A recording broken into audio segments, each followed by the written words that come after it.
bienvenue dans ce 7e podcast du sens et du rire. Je suis Laetitia Exbraya et j'aime être bien. Je suis Aurélie Jure et je n'aime pas la notion de bien-être. Et comme vous l'aurez compris, donc nous sommes là aujourd'hui pour vous parler du bien-être. Une période qui nous semblait tout adaptée à ça, étant donné que nombreux nous sommes à partir en vacances, à vouloir prendre soin de nous. Donc, qu'est-ce que va nous évoquer cette notion du bien-être ? Et à vouloir profiter de l'été aussi, c'est ça ? Vouloir profiter de l'été, tout simplement. De la vie.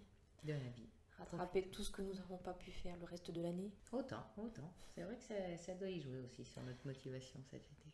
Ouais, oui, année particulière.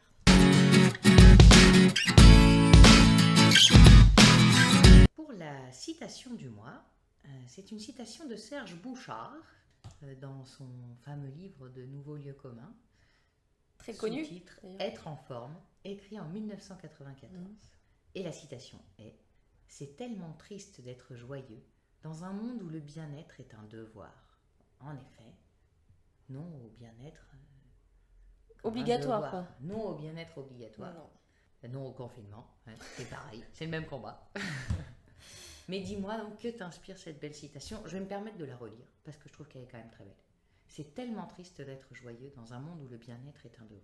Ouais. Et justement, moi, ça m'évoque cette sensation de ce qui se passe depuis quelques années maintenant. C'est cette dictature du bonheur, comme ça, on a cette sensation qu'on est obligé absolument d'être heureux. Donc, lui parle plus de bien-être que de bonheur. Il y a quand même une espèce de hiérarchie dans la notion des valeurs, j'ai l'impression ici. Quand même que le bien-être est une notion un peu plus basse que le bonheur, qui est vraiment une notion qui serait un petit peu plus élevée. Et voilà, cette sensation qu'on n'a pas le droit à l'erreur, quoi. Il faut absolument être heureux. S'il y a quelque chose qui ne va pas dans ta vie, tu dois être rejeté de tout ce qui est là, bien linéaire autour de toi, être dans la même forme de bonheur, complètement pas à l'écoute de ton désir s'il ne va pas dans le sens de ce que veut la société et cette notion de il faut être bien. Mais être bien dans son être, je pense qu'on peut faire beaucoup mieux que l'idée qu'on essaye de nous imposer.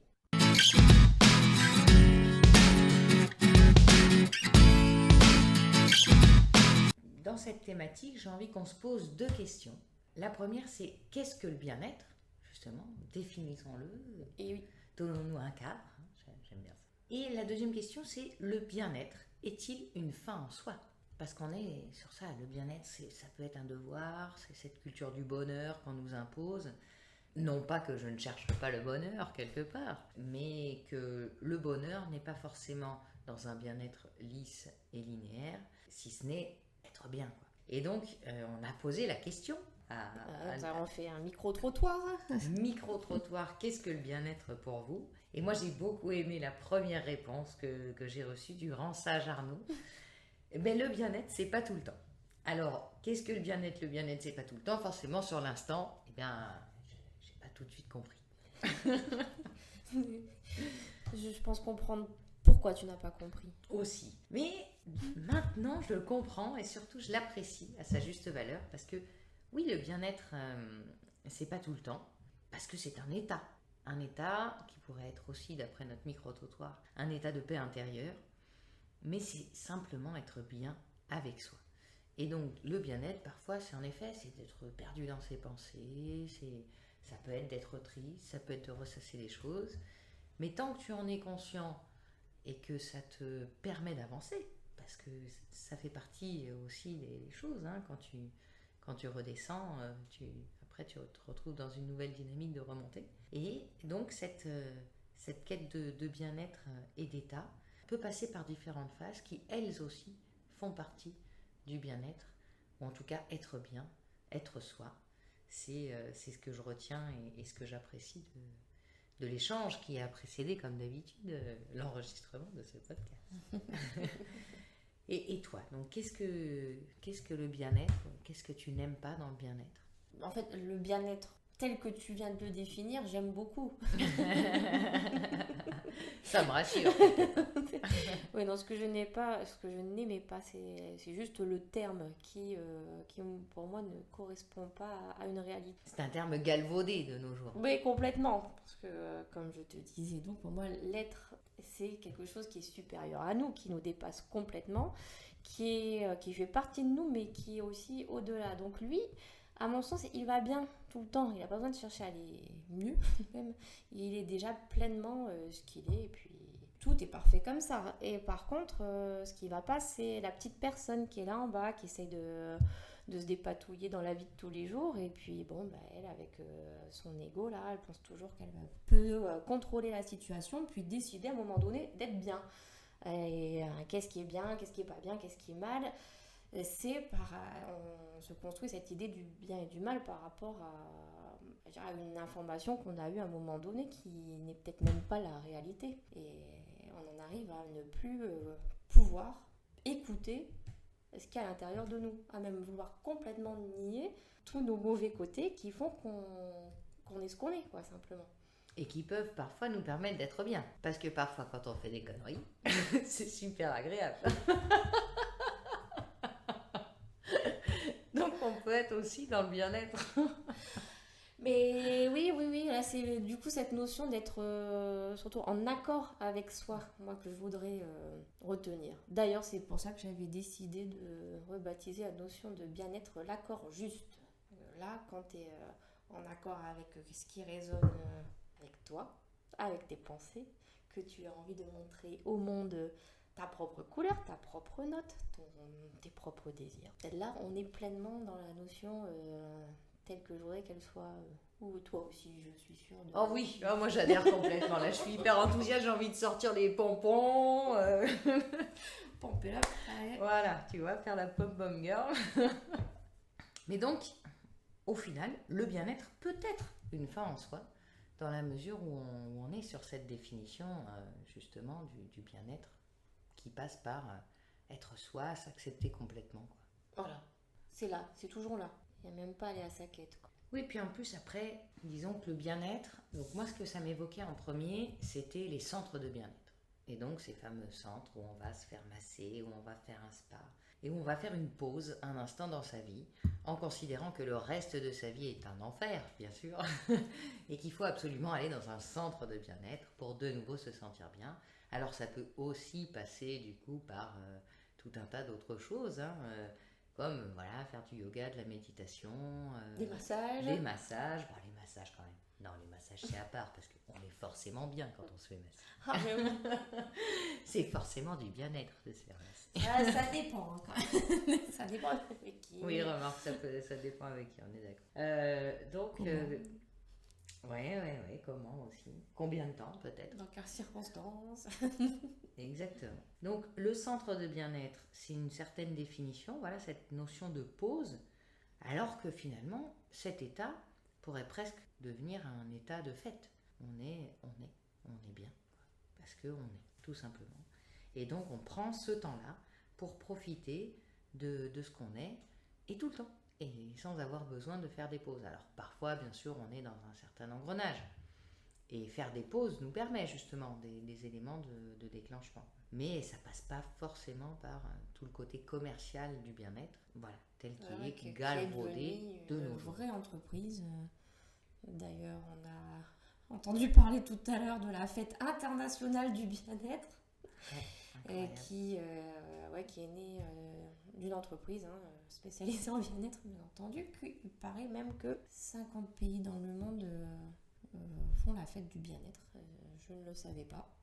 Pourtant, quand même, je devrais être intéressée par la question, mais là, pour moi, ça reste vraiment purement commercial et de l'endormissement de conscience. Donc, complètement à l'encontre de l'être, simplement. Et en même temps, tu vois, je me dis que quelque part, quand même, ces entreprises de bien-être, elles font la promotion de quelque chose qui peut pas te faire de mal. Là, je dirais que oui et non. Qui peut pas te faire du mal à toi, parce que sur le moment, forcément, tu vas te faire quelque chose qui va prendre soin de toi. Donc, à partir du moment où tu prends soin de toi, forcément ça te nourrit un peu, puis tu es contente, tes petites hormones aussi sont contentes, tu réharmonises ton système, donc finalement l'individu il se sent bien, et puis est-ce qu'il va pas oublier d'être en colère sur certaines choses sur lesquelles il devrait être un petit peu plus en colère justement, comme des problèmes importants de société justement. Comme le confinement, le masque et tout ça. Ah, non, pardon pour cette digression, excusez-nous. Non, on doit faire les deux. S'offrir des bons moments de détente sans oublier le principal, même si ce principal a tendance à nous créer justement les tensions dont on voudrait se défaire.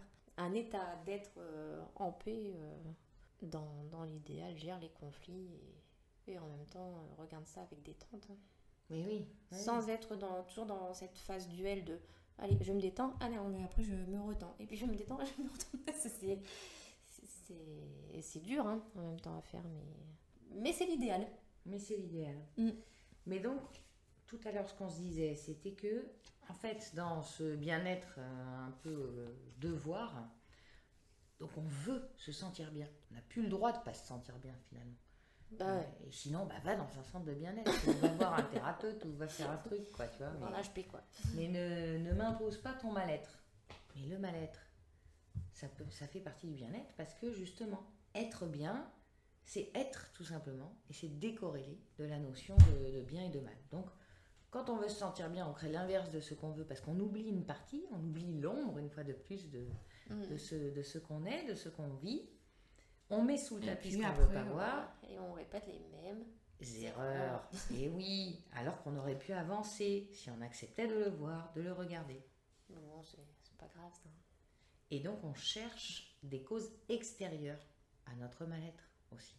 Parce que si on va chercher à l'extérieur le bien-être, eh bien parfois on cherche aussi, on considère derrière que le mal-être il est forcément extérieur.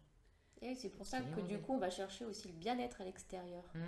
On cherche tout à l'extérieur alors qu'en fait il suffirait de regarder ce côté pas beau à l'intérieur de nous pour voir aussi que le côté beau il est là aussi. Et qu'on a toutes les réponses à l'intérieur de nous, parce qu'on a tous les problèmes à l'intérieur de nous, forcément. Et oui, parce qu'on a tout, on a pile et face, quoi.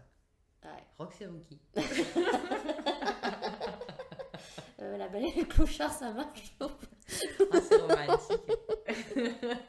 Et on retrouve donc notre ami Gandhi. Ouais. Hein, pour repartir sur quelque chose de... Mais oui. Soyez le changement que vous voulez voir à l'extérieur de vous. Soyez le changement que vous voulez voir dans le monde. Ouais. Mais c'est ça. Vivez, expérimentez les choses qui vous paraissent importantes et riches. Arriver à faire la paix à l'intérieur de soi plus que cette notion de bien-être. Et la paix à l'intérieur de soi, elle va se voir du coup forcément avec les gens qui sont proches de nous, ceux avec qui on vit, nos compagnons, nos enfants. Mais c'est vrai qu'on a toujours ces miroirs-là juste à côté de nous et il suffirait juste de les observer pour voir si à l'intérieur tout est réglé, quoi. Enfin, plutôt réglo que réglé. Parce que même les gens qui travaillent beaucoup sur eux, ils peuvent passer leur vie à observer ça, quoi. Oui, puis avoir des choses à régler, quoi. Ouais. Et puis donc, a fortiori, après, tu déploies cette sensation encore un peu plus loin jusqu'à avoir cette sensation de paix qui va aller se déployer sur beaucoup plus loin que ton cercle restreint. Et donc, plutôt que chercher à faire la paix dans le monde, la faire d'abord pour soi, quoi. Donc, réussir à être en paix avec nos propres démons. Ouais. Les accepter, les accueillir. Alors qu'on nous propose plutôt de les occulter de manière générale. Oui. Nous, on veut les explorer, les apprivoiser pour être véritablement bien. Être bien en vérité. C'est ce qui permet de l'être aussi en totalité. Et ça m'inspire une autre question. C'est pour autant, serait-ce une culpabilité de jouir de la vie ? Il y a de ça. Là-dedans. Oui. Hein, oui, bien sûr. Du coup, ça reste peut-être un bien-être timoré et doux, tu vois. Donc, l'impact des religions sur qui on est là maintenant...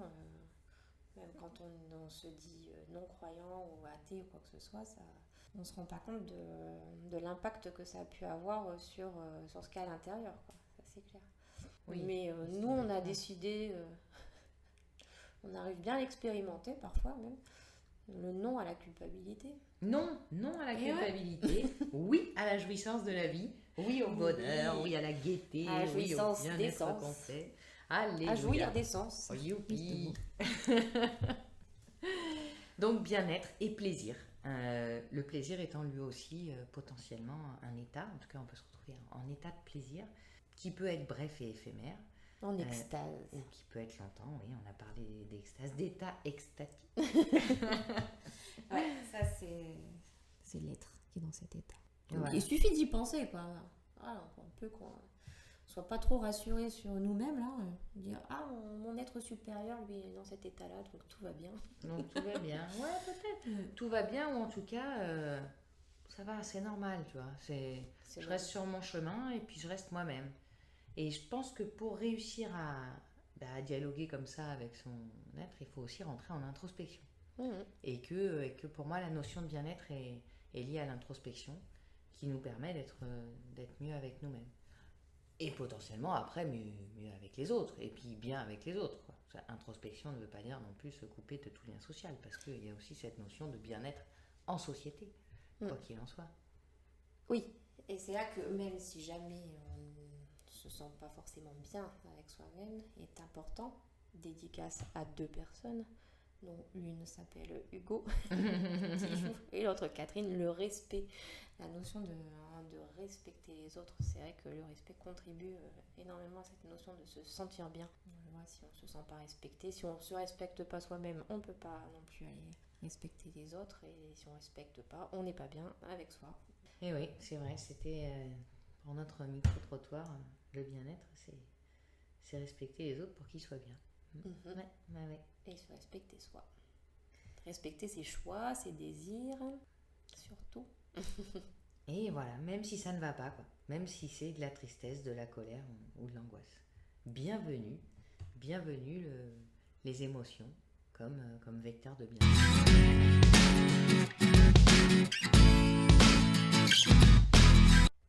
Et donc, la blague mignon du mois, pour rester dans notre thématique, eh bien, c'est un mignon qui nous dit qu'il a essayé d'être normal, une fois.